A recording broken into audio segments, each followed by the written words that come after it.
Good morning. Hope you're well on this bright and actually exceptionally breezy Tuesday morning as we go to the next step in our Luke Bible study. Hope you're doing well. In Wales, we're into week 2 of this lockdown and like everyone else trying to work out what's happening next. In England, if you're watching now, I know you're heading into lockdown. Really is a time just to keep praying, keep seeking God and asking God for breakthroughs in every way possible among the scientists as well as the disease, just God taking over and getting rid of it in some way. So keep praying for breakthroughs, keep praying for our scientists and all those sorts of people. So today we're on Luke 5, and I don't know if you've ever had those moments where you've worked really, really hard, whether it's at work or a job you're doing at home, and you're just not getting the result that you want. And that feeling that goes on the inside. There's something about when you succeed at a task, it energizes you.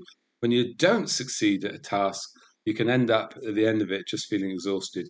Now, for those of you that don't know me, I'm not really a DIY person. In fact, that's an overstatement. I'm absolutely not a DIY person.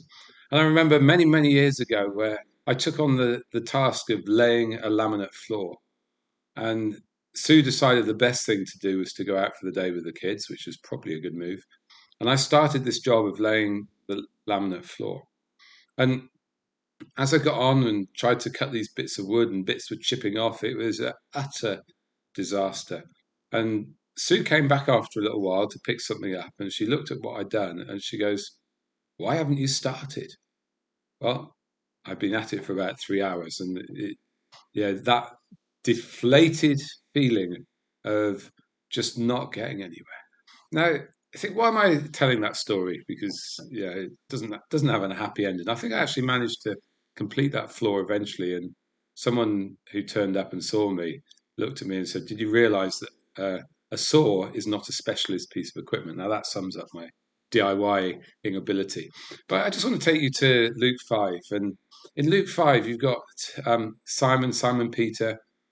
Peter, as he's known later on, and mostly in the Bible, he was a fisherman.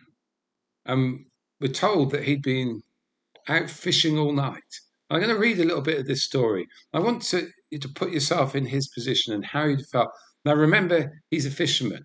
The nature of being called a fisherman means he must have been successful, particularly as he clearly had his own boat. He must have been successful day in, day out in his fishing. But here we find something different going on. So, you know, Jesus is standing by the lake and he says he's got a crowd around him and they're listening to the word of God. He says at the edge of the waters there were two boats left there by fishermen who were washing their nets. They were clearing up after the end of a long night. He says he got into one of the boats, one belonging to Simon Peter, and he asked him to put it out a little from shore. Then he sat down and taught the people. Now, if you're wondering why was Simon willing to, do that step, but in the previous chapter, there's a lady who's healed that's clearly related. I think it's, if I remember rightly, it's Simon's mother. I I should have double checked that before I went. Yeah, they went to it was his mother-in-law actually. So she'd been healed, and so Jesus he got in the boat and he was put out to shore. When he finished speaking, he said to Simon, "So Simon, he's tired, exhausted. He's not had a successful night, but he's listening to the teaching of Jesus. His heart has begun to be captured by Jesus." And he said to Simon, he says, "Put out into the deep water and let down the nets for a catch." Now, I can only guess that Jesus may well have already known that Peter didn't catch anything. And it's like Jesus is poking him now, going, "Go into the deep water." Yeah. Jesus, the carpenter, is telling the fisherman what to do. He says, "Let down the nets for a catch." Simon answered, "Master, we've worked hard all night and haven't caught anything." Really, that statement saying, "I'm exhausted, I've had enough, and I don't want to carry on fishing, I want to go to bed." He says, "They haven't caught anything. But because you say so, I will let down the nets." Yeah, Simon here, he's like, I'm done, but you say so. Already his heart's caught because there's something about Jesus that he's noticed that his heart's caught with to do with the supernatural. It says when they'd done so, it says they caught such a large number of fish that their nets began to break. So they signaled to their partners in the boat to come and help them. And they came and filled both boats so full that they began to sink. This is getting Simon's attention.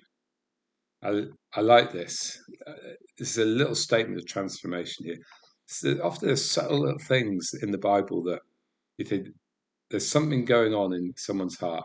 Because up to now, it's always referred to Simon. I know I may have interchanged them a little bit there.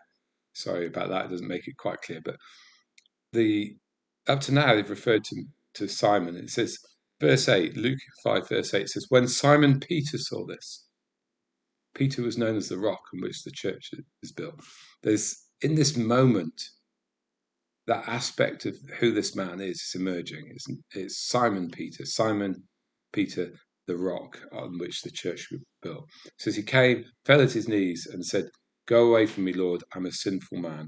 It says, for he and all his companions were astonished at the catch of fish they had taken, and so were James and John and the sons of Zebedee, Simon's partners. And Jesus said to Simon, "Don't be afraid. From now on, you will fish for men." So they pulled up their boats on shore, left everything, and followed him. Now, what do I want us to grab from this passage? You notice that, as I was trying to emphasize there, for Simon, this is the first of a number of life-changing moments. But I think the thing that's intriguing is how Jesus brought about this life-changing moment. He used something that had already caught Simon's heart. What he'd done is he used fishing, something that was very familiar. He used a moment, and there's two miracles here. One miracle had happened during the night when they didn't catch fish. Now, we don't necessarily think that as a miracle because, yeah, you think, well, the miracle has to be lots of fish. But the first miracle is there was no fish. That's quite incredible for someone who's a fisherman fishing in a lake that was known to be teeming with fish. That's not a good night. And then Jesus caught his attention with the second miracle. So many fish, two boats were going to sink. What's he caught his attention with? He's caught his attention with something that's close to his heart. I know for me, I have one way that God speaks to me that touches on things that are close to my heart. And I'm sure if you were to stop and look, there are key moments when God will speak to you using your language, whatever it is. You know, like Simon here, his language was fishing. Do you know what your language is when God gets your attention? It doesn't matter over what it is, but he gets your attention. So take a note of ways that God speaks to you. You take a note when you feel a nudge, a prompt of God.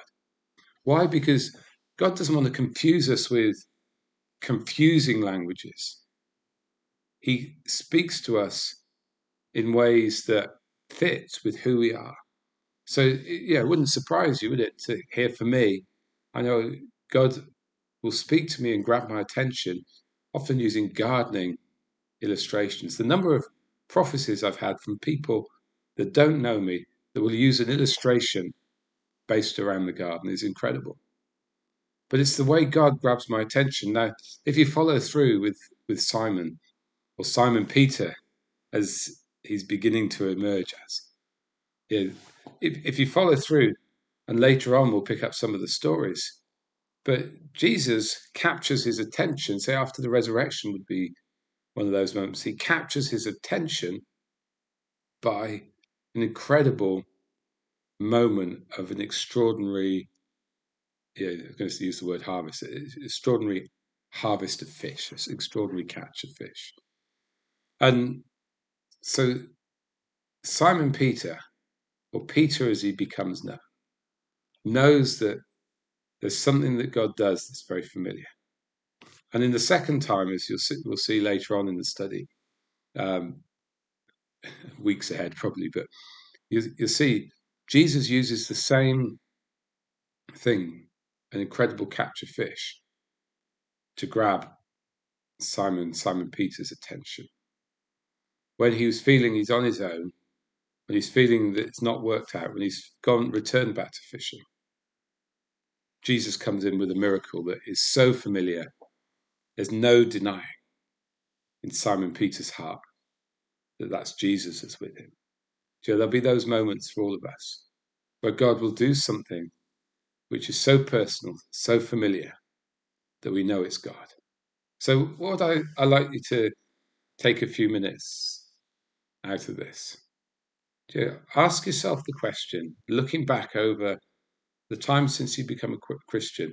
Now, maybe that you feel that you haven't really worked out how to hear God's voice for yourself. And don't worry at the moment, but just look back and look at moments where you go, that could have been God. Maybe what happened there was just amazing. Was God speaking to you? Look at something that's familiar to you that maybe over the years that you've noticed.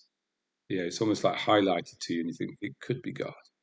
Make a note of those things, and you'll find that even if you struggle to know if it's God, that you've already in your history got a language and a way that God speaks to you. So God uses gardening illustrations for me. It's a way that I understand, and God knows that I understand, and will use often detailed illustrations that, because that's what I was trained in, that I know about. How about you? How does God speak to you? And if you're unsure, then start a journey. The Holy Spirit is committed to helping you hear God for yourself. So one of my prayers is, Lord, when you speak to me, make it really obvious so that I can hear. God's not playing tricks with us, but he wants us to grow, that we have an ease, no matter what he says. We have an ease in knowing and picking up. I think that's God speaking to me. Anyway, hopefully that's helpful. I know hearing God, and the whole subject of hearing God's another subject, but it's something that's so important to us. And God is committed to speaking to each one of his children. It says in the scriptures, my sheep hear my voice. The issue is learning how to tune in, not does God speak, but learning actually in my heart, I do hear him. How do I grow and learn about that? It's probably a totally different study, but from now. So hopefully that's helped. You can always send me a message through Facebook or something if you've got any questions or anything, so that we can keep growing together and learning together. Bless you. We're going to carry on Thursday in our study of Luke. So doing 2 of these a week as I have been. So please join me for the next one if you can. Bye for now.